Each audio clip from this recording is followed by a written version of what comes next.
بص كده معايا، ادي طريق اهو. ده المفروض الطريق اللي جاي زي العربيه اللي جايه في الوش خالص هناك دي، تمام. بس في شويه تكسير، يعني اللي هيمشي فيه يمشي فيه على مهله، يعني مش فيه مثلا حفره، لا ده في تكسير بس كده في الاسفلت.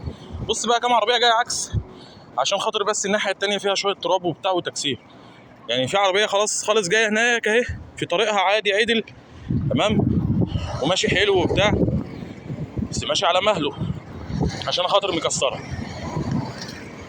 هنا بقى بيخشوا عكس، كل شويه يحصل حادثه. والله العظيم ميكروباص كان جاي عكس ودخل في عربيه لوجان، الاتنين يعني اتبهدلوا، غير الناس اللي اتعورت في العربيات. بص كام عربيه جايه عكس، بص يعني الله يسامحك يا اخي. الطريق التاني مكسر شويه، الطريق التاني مكسر شويه، لكن تمشي فيه وعلى مهلك، هي مسافه صغيره خالص، يعني هو شارع صغير. لكن بص جاي عكس ازاي، بص الميكروباص. طب يعني العربيه النقل دي محطوطه كده، اللي جاي في طريقه ماشي عدل بيضطر ان هو يجي يدخل شمال شويه علشان خاطر يمشي في طريقه، يجي بقى لابس في العربيات اللي جايه عكس. بص الميكروباص جاي عكس ازاي، كله جاي عكس عشان الحته اللي هناك دي مكسره شويه صغيرين. طب يا سيدي امشي في طريقك، وفي الاخر الناس تتعور وعربيات تتكسر. لا يعني حرام والله العظيم، ما يرضيش ربنا. بص كل دول ممكن يلبسوا في بعض بسبب ان هم مش عايزين يمشوا بس في الطريق التاني. يعني الطريق التاني مش فيه مثلا، مش ملغي، هو يا دوبك مكسر بس وعايز يمشي بسرعه. طب تمشي بسرعه وتموت الناس اللي معاك وتموت الناس اللي على الطريق.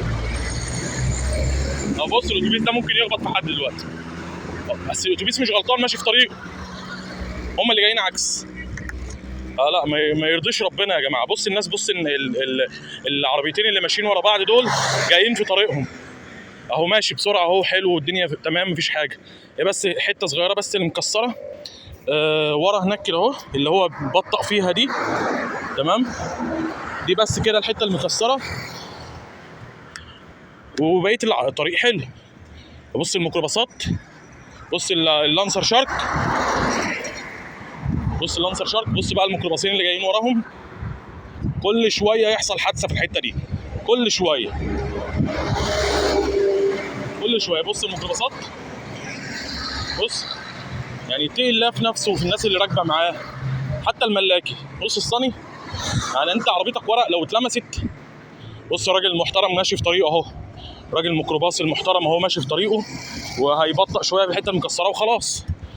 بص الست، يعني ست راكبه العربيه الملاكي بتاعتها وماشيه برده مش همها الميكروباصات، يعني هي مش ثقافه سواقين الميكروباصات الملاكي والميكروباصات والموتوسيكلات وكله.